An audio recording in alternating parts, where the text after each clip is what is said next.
Мәншүк Мәметова адамзат тарихына есімін қанмен жазып кеткен қазақтың қайсар қызы. Оның өмірі мен ерлігі турасында талай тағылымды естеліктер жазылды, жазыла да бермек.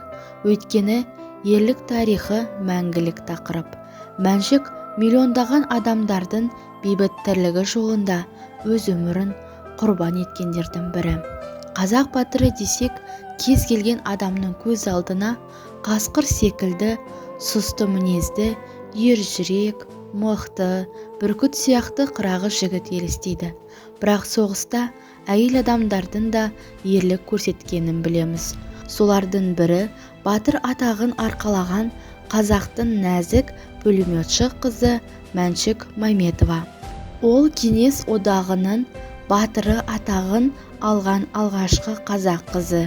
Ал Мәметованың өмірі көз алдына ерлік пен махаббатқа толы шығыс поэмасын елестетеді. Мәншүктің ата-анасы азан қойып берген есімі Мәнсия. Анасы еркелетіп моншағым дей бергеннен Мәнсияның тілі келмей өзін Мәншүк деп кеткен. Осылайша анасы еркелетіп атаған моншағы Мәнсия да емес, моншақ та емес, Мәншүк аталып кетті. Соғыс майданында да аяулы есімін асқақтатып, тарихқа батыр Мәншүк деген есіммен енеді. Жасы небәрі 18 жасқа толған Мәншүк көп қиындық көре бастайды және қаршадай қыз тез есейеді. Бірақ Мәншүк осы кезге дейін әкесінің атылып кеткенінен хабардар болмаған еді. Сондықтан ол кеңес үкіметін қорғауға ат салысып, жазықсыз айдауға кеткен әкесі Ахметті құтқару үшін қан майданға аттануды шешеді. Себебі сол кезде егер халық жауының балалары отан қорғауға өз еркімен барса, онда ата-анасына жағылған қара күйе қылмыстық жаза кешіріледі деген желдей ескен сыбыс Мәншүктің тыныш жатуына мұрша бермеді.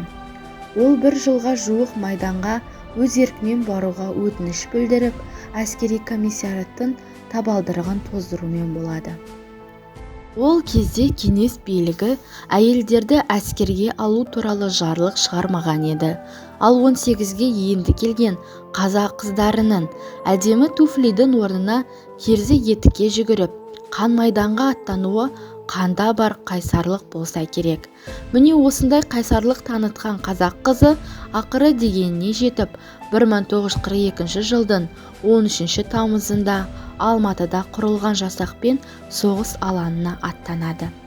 Қазақтың қайсар қызы майдандағылардың көзіне бірден түсті.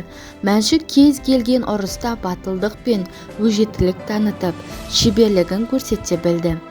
Қайтпас қайсар қазақтың Мәншүгі өзінің Максим пулеметімен жүздеген немісті жалғыз өзі қырды. Немістер мерген қыздың қаһарлы пулеметінің көзін құртуға барын салды.